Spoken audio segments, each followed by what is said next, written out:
Some situations in life don't just seem difficult, they look utterly finished. The door is slammed shut, hope extinguished. We've all stood in that desolate place, facing endings that feel final. But what if there's another story? In a small village called Bethany, an ancient story breaks through despair, declaring, hope did not die here. Even in the face of the grave, a new beginning is possible.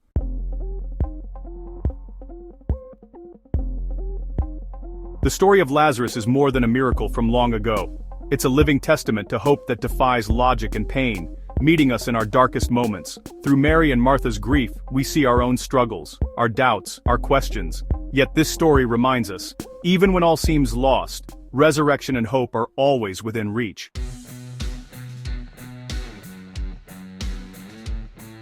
In the quiet village of Bethany, Jesus found more than followers. He found friends. Mary, Martha, and Lazarus offered him not just hospitality, but their hearts. Their home was a sanctuary, a place of laughter, trust, and genuine love. This deep bond set the stage for hope, heartbreak, and the miracle to come. A story not of strangers, but of family and faith.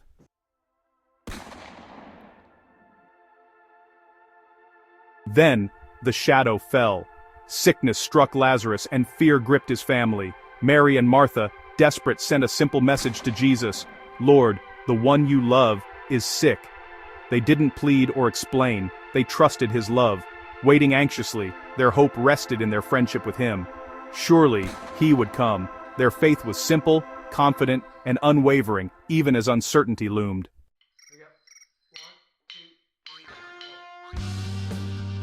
But the unthinkable happened. Jesus received the urgent message. He heard the desperate plea embedded within the simple statement, Lord, the one you love is sick. He understood the gravity of the situation and the fear gripping the hearts of Mary and Martha. Yet his response was utterly confounding, a complete contradiction to every expectation. The Bible tells us that when he heard the news, he stayed where he was for 2 more days. He did not rush. He did not immediately set out for Bethany. He waited. This delay is one of the most challenging and uncomfortable parts of the story, because it seems to go against the very character of the compassionate friend they knew so well. Imagine the agonizing passage of time for Mary and Martha. The first day passes, and with every passing hour, their hope begins to fray. They would have tried to reassure each other, making excuses for his delay. The roads are difficult, one might have said. Perhaps the messenger was slowed, the other might have suggested. But as the sun set on that first day, and Lazarus's condition worsened, a cold knot of confusion would have tightened in their stomachs. Their simple, confident faith was being stretched to its breaking point. Why wasn't he here? This was not the friend they knew. This was not the immediate rescuer they had counted on. The silence from the road was becoming a painful answer in itself. Then a second day dawned and, still, there was no sign of Jesus. By this point, Lazarus would have been fading fast, slipping away from them. The sisters' confusion would have surely curdled into a deeper pain, perhaps even a sense of betrayal. Their message had been so clear. Their need was so great. Their relationship with him was so close. The delay felt like a denial. It felt like indifference. During those 2 days, while Jesus intentionally waited, Lazarus died.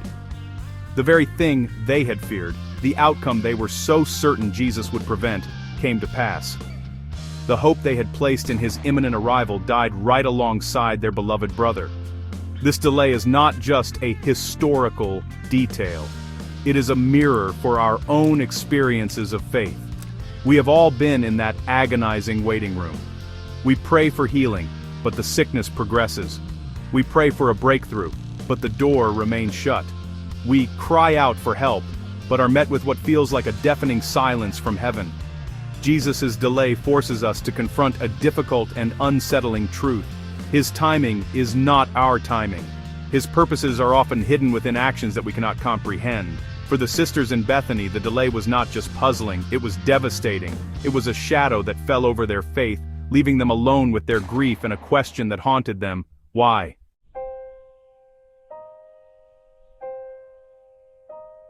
After a long, agonizing delay, Jesus finally walked toward Bethany, but Lazarus had been in the tomb for 4 days, beyond all hope, beyond any doubt. In that culture, the 4th day meant death was final. Jesus arrived when everyone believed it was too late. Yet, This timing was no mistake. It was the setup for a miracle beyond imagination. On the stage of utter hopelessness, Jesus was ready to reveal a power greater than death.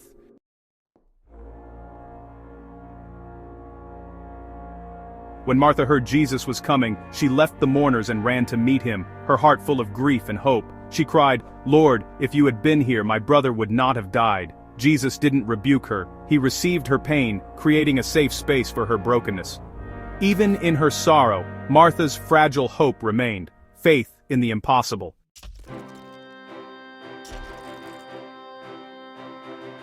In Martha's grief, Jesus didn't offer platitudes. Instead, he declared, "I am the resurrection and the life." Hope was not a distant promise, but a person, standing right there in Bethany. He invited Martha and us to trust not in outcomes, but in him. Do you believe this?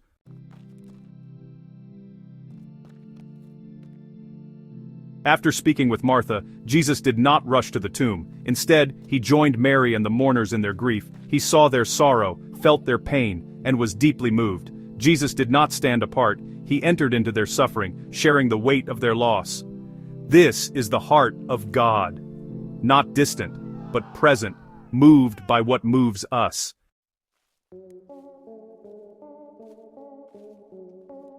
At the tomb, Jesus wept. Two simple words, yet they reveal the heart of God.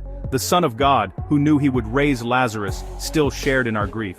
His tears show us that our pain matters to him. In our deepest sorrow, God is with us. He understands, he weeps with us, and he loves us.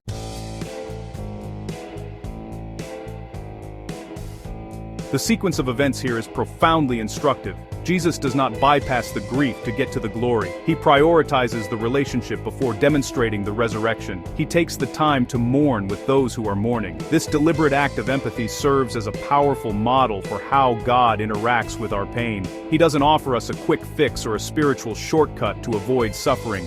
Instead, he meets us in the valley of the shadow of death, sits with us in our sorrow, and acknowledges the reality of our loss before he ever asks us to look toward the hope of a new beginning. He consecrates the ground of our grief with his own presence. This is a God who is not in a hurry. He is not impatient with our tears or frustrated by our process of grieving. He understands that healing is not just about reversing a circumstance, it is also about mending a broken heart. By weeping with Mary and Martha, Jesus showed that their emotional state was as important to him as Lazarus's physical state. He was ministering to their souls even before he would call to their brother's body. He knew that if he had simply shown up, raised Lazarus, and left, they would have been left with a miracle but also with the unaddressed trauma of their abandonment and fear. He chose to heal their hearts first by sharing in their pain. This principle is for anyone who has ever felt guilty for not getting over a loss faster. It's for anyone who has been told to just have more faith in the middle of their deepest pain. Jesus himself shows us that mourning is a valid and necessary part of the human experience. It is not a sign of a lack of faith. In fact, it is often in the depths of our honest grief that we encounter the heart of God most intimately. Before he moved the stone, he entered the sorrow. He teaches us that it is okay to feel the full weight of what has been lost. It is in that place of honest mourning that we become ready to receive the miracle that lies beyond it. Therefore, we must never believe the lie that God is detached from our suffering, or that he doesn't understand how much something hurts. The story of his tears at Bethany silences that accusation forever. He does not rush past our grief to get to the miracle. He walks through it with us, step by painful step. He proves that his compassion is not a prelude to his power, but an integral part of it. Before he would command the dead to live, he first showed the living that he was willing to weep with them, affirming that even in the darkest of moments we are never, ever alone in our tears.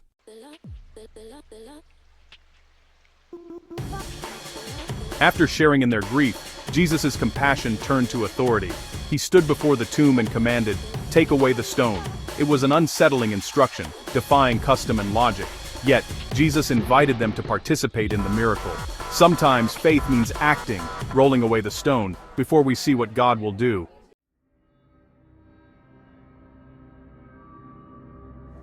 The moment Jesus gave the command, reality crashed back in. It was Martha, the ever-practical, down-to-earth sister, who voiced the objection that was surely on everyone's mind. Just moments before, she had made a fragile declaration of faith, but now, faced with a direct and bizarre instruction, Her pragmatism took over. She stepped forward, her voice filled with a mixture of alarm and concern. "But Lord," she protested, "by this time there is a bad odor, for he has been there 4 days." Her words were not born of disrespect, but of a desperate attempt to protect Jesus and everyone else from what she knew they would find inside that tomb. She was trying to spare them from the horrifying sensory evidence of death. Martha's protest is the voice of human reason in the face of divine command. It is the voice of logic standing against the seeming absurdity of faith. She was, in essence, telling Jesus, "You don't understand. This is past the point of no return. It's not just dead. It's decaying. It's messy. It's unpleasant. It smells." Her objection is so relatable because we have all been there.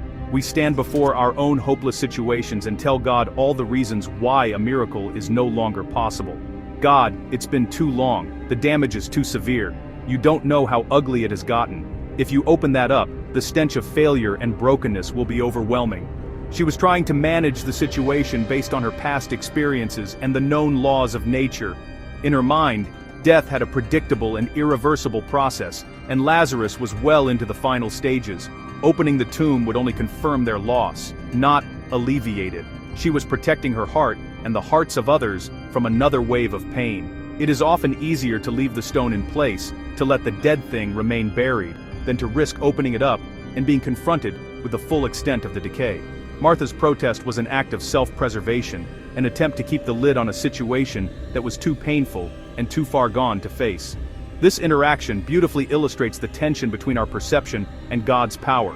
We see the decay, he sees the potential for resurrection. We smell the stench, he smells the opportunity for glory. We see an ending, he sees a new beginning. Martha's very practical and sensible objection became the final backdrop of hopelessness against which the miracle would shine most brightly.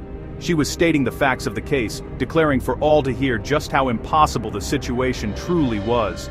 Her protest inadvertently served to magnify the power that was about to be displayed, proving that God is not intimidated by the things that intimidate us. Jesus met Martha's doubt with gentle assurance. "Did I not tell you that if you believed, you would see the glory of God?" He called her to trust, not to understand. The miracle waited on faith, not logic. With trembling hands, they rolled away the stone, choosing to believe His word over what they saw. Faith comes first. Then, the glory is revealed.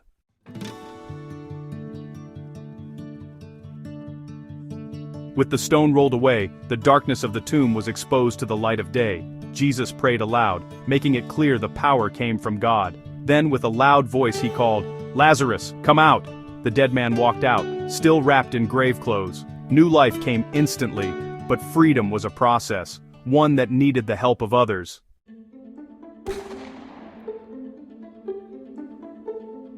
When Mary and Martha called for Jesus, they expected him to come immediately, but he waited. That delay wasn't indifference, it was intentional, setting the stage for a greater miracle. We often see God's silence as rejection, but sometimes he lets things seem hopeless, so his power is undeniable. The story of Lazarus teaches us, God's delays are not denials, but opportunities for deeper faith and greater glory. Even when we can't see it, he's working, never late, always purposeful.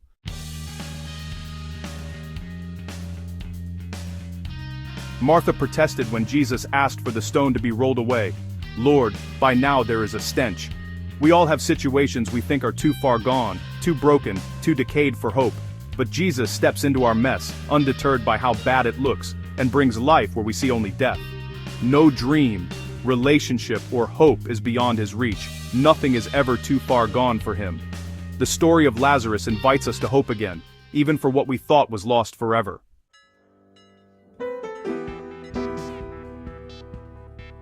Lazarus walked out of the tomb alive, but still wrapped in grave clothes. Alive, yet not free. Resurrection is instant, but freedom is a process. We all carry remnants of our old life even after new life begins. Jesus calls the community to help unwrap each other, showing that healing often happens together, not alone.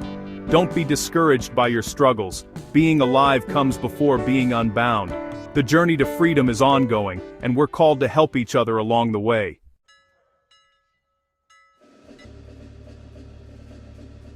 The empty tomb of Lazarus is more than a miracle. It's a message that hope survives even our darkest endings. Where we see finality, God sees opportunity for new life.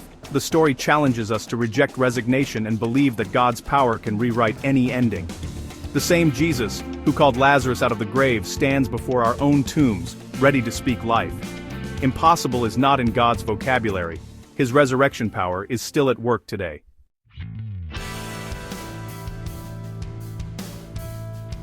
Jesus' command, "Take away the stone," is a call to action for us all. It means facing what we've buried, taking a step of faith even when it feels pointless. Our job is obedience. God handles the miracle. Whatever tomb you're facing, trust that where Jesus stands, death never has the final word. Take away the stone and watch for resurrection, because with him, hope is always possible.